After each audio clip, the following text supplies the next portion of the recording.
Part 5 and 6. Cinderella screamed out of fear, thinking that she would be dead in less than a second. But just as Emeka was about to bring down his hand to cut Cinderella with the cutlass in his hand, he was surprised to find that someone held his hand from behind. Just as he turned his face, he was welcomed with a hot slap from Obayoko. He pushed Emeka and he fell down, and the cutlass fell from his hand.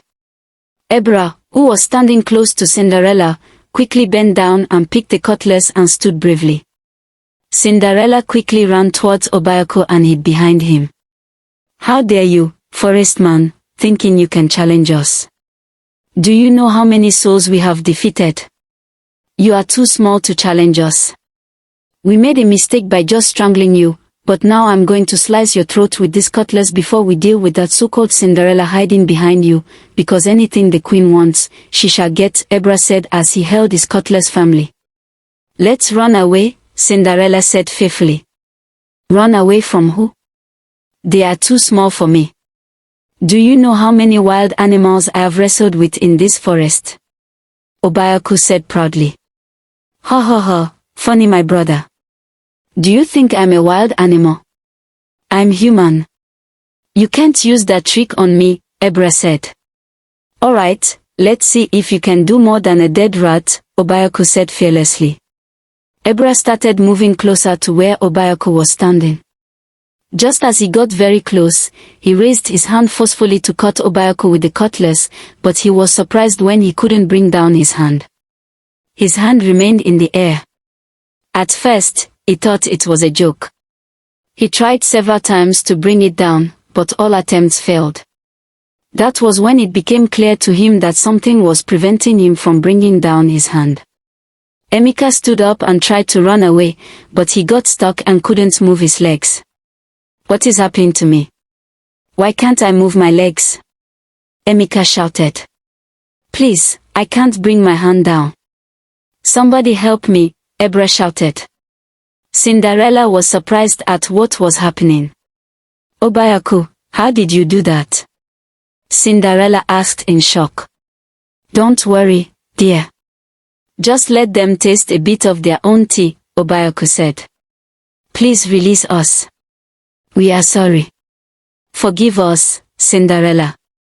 Please help us beg him to release us," Emeka and Ebra pleaded.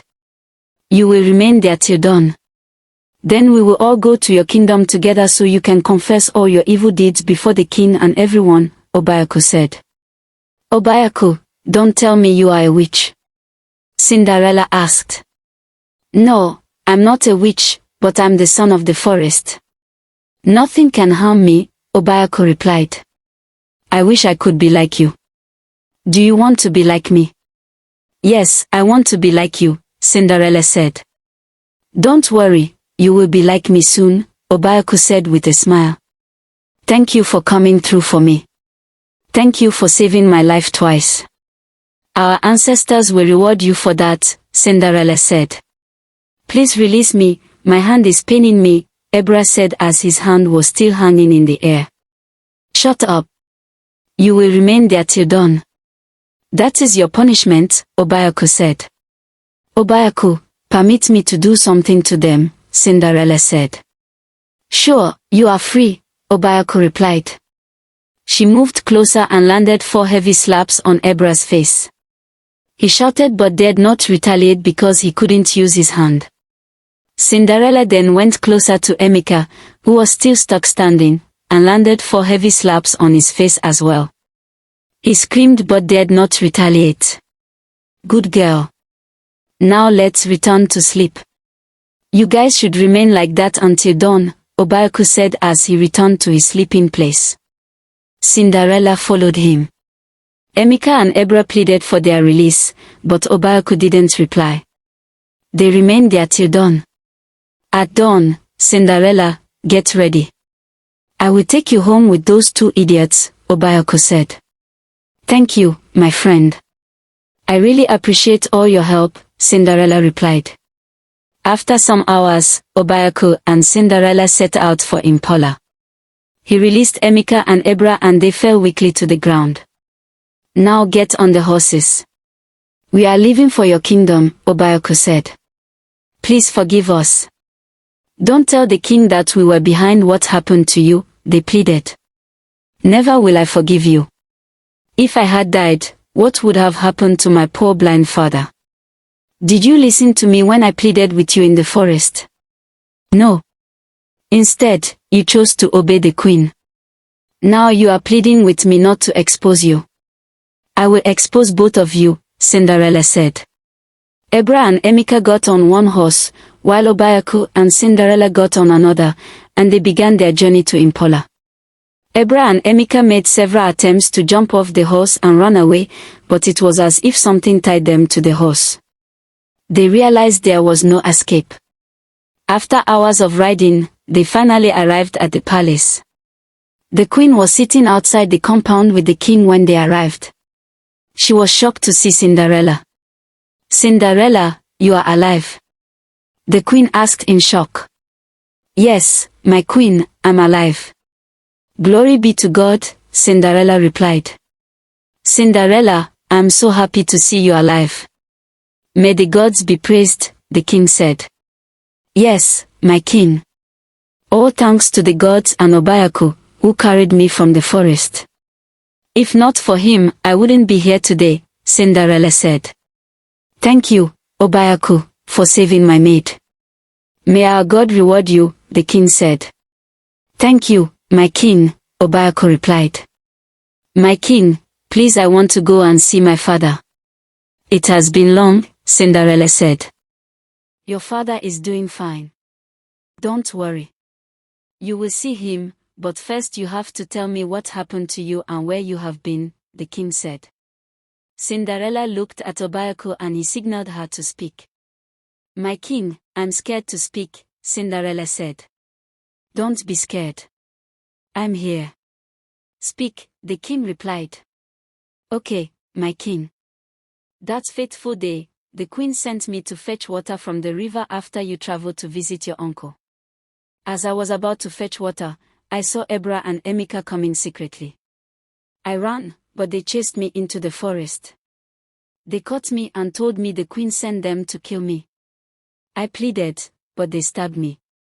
That is all I remember, Cinderella narrated. What? The king shouted. My king, she is lying, the queen tried to speak. Shut up before I shut you up, the king shouted. Ebra and Emeka, is what Cinderella said true? The king asked. No, they replied, lying. My king, please permit me to speak, Obayaku requested. You are free to speak, the king replied. Say the truth before I force you to say it, Obayaku said as he stepped forward and wiped both their faces with his left hand. Immediately, the guard started confessing. Yes, the queen sent us to kill her, they said, confessing everything. The queen stood speechless. Villagers gathered and screamed in shock. Woman, confess all your evil deeds before I order your execution, the king commanded angrily. The queen confessed everything. Yes, I sent them to kill her. But you are the cause. You sleep with almost all the maids. I pretended not to see it, but it hurt me. When Ngozi told me she overheard Cinderella saying she was pregnant for you, I feared she would give birth to a male child and replace me, so I sent the guards to kill her, the queen said.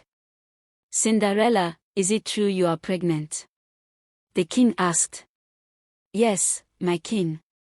I wanted to tell you, Cinderella replied. So because she is pregnant for me, you wanted to kill her? You are wicked. You are no longer my wife. I will marry her, the king declared. Obayaku, thank you for everything you did. Cinderella, forgive me. You will be my queen, the king said. Woman, pack your things and leave this palace. I will return your bride price. You are no longer my wife, the king said. Amoka, I will come and pay your bride price. Please be my queen, the king said. I forgive you, Cinderella replied. Obayaku, I will give you land in my kingdom. Build your house and stay here, the king said. Thank you, my king, Obayaku replied.